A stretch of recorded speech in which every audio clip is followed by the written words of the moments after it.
नाही, मला देखील आजच बघा वर्तमानपत्रामध्ये समजलं की एका ठिकाणी 11 वाजता जमायला सांगितलेलं आहे शहराच्या जवळच्या एका साखर कारखान्यावरती, आणि तिथून काय पर्यटनासाठी लोक जाणार आहेत असं समजलं मला. मी काय त्याची माहिती घेण्याचा प्रयत्न देखील केलेला नाही. काल आमची प्रमुख जी कोर कमिटी जिल्ह्याची आहे शिवसेनेची, मग संपर्क प्रमुख कणशे साहेब आहेत, संजू बाबा नाईक निंबाळकर साहेब आहेत, राजेंद्र यादव आहेत, आणि बाकी आमचे 9-10 सदस्य आहेत, जयवंतराव शेलार. आम्ही प्राथमिक चर्चा काल ह्या बाबतीत केली आणि त्याच्यामध्ये असं ठरलं की आपल्याही सदस्यांची मतं ऐकून घ्यावीत. जवळपास 46 मतदान हे शिवसेनेचं आहे जिल्ह्यामध्ये.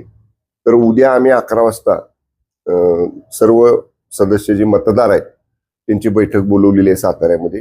जी कोर कमिटी आहे म्हणजे आमची 10 लोकांची 11 लोकांची, आम्ही सर्वजण त्यांचं म्हणणं ऐकून घेऊ आणि शेवटी आम्हालाही कोर कमिटीला मर्यादा आहेत. आम्ही त्यांचं म्हणणं आदरणीय एकनाथजी शिंदे साहेबांच्या कानावर घालू आणि मग शेवटी मला असं वाटतंय आमच्या पक्षाचा तरी निर्णय शिवसेनेचा हा मुंबईमध्ये होईल.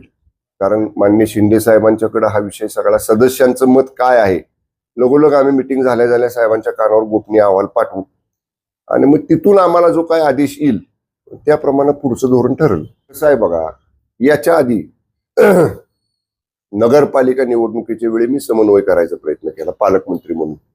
माझ्या निमंत्रणाला कुणी त्या भाजपच्या दोन्ही मान्य मंत्री महोदयांनी आमदारांनी काय प्रतिसाद दिला नाही.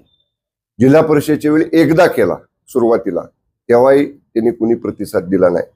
मग जर समजा पालकमंत्री जिल्ह्याचे समन्वय करायसाठी बैठक बोलवतात तेव्हा तुम्ही म्हणता की तुम्ही येत नाही आणि लगेच समन्वय समिती बैठकीच्याच दिवशी तुम्ही जाहीर करता की स्वबळावर भाजप सत्ता मिळवल. मग तुमचा जर असा प्रतिसाद असेल तर शेवटी मग आम्हालाही विचार करावा लागला ना. आणि नेमकं त्या दिवशी त्यांची जेव्हा काय त्यांची बैठक होती, मला निरोप आला, मला सांगितलं बैठक आमची आहे तुम्ही या, पण मी साताऱ्यामध्ये नव्हतो, मी बाहेर होतो, त्यामुळे मला काही जाता आलं नाही.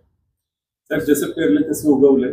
भाजपनं जिल्हा परिषदच्या वेळी जो स्वबळावरचा नारा दिला आणि त्यानुसार आता मित्रपक्षांची गरज त्यांना पडते. एकंदरीत जर पाहिलं तर भाजपकडे आता मित्रपक्षांना मदत मागितल्याशिवाय त्यांचं मतदान पूर्ण होणार नाही किंवा उमेदवार विजयी होऊ शकत नाही अशी परिस्थिती आहे.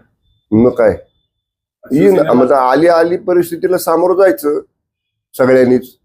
काय जी परिस्थिती समोर आहे, अंकगणित जे काय दिसतंय, संख्याबळ जे काय दिसतंय आता ह्या निवडणुकीतलं, त्यामुळं माझ्या माहितीनुसार काहीतरी 450 का 450 पेक्षा जास्त मतं लागतात निवडून येण्यासाठी.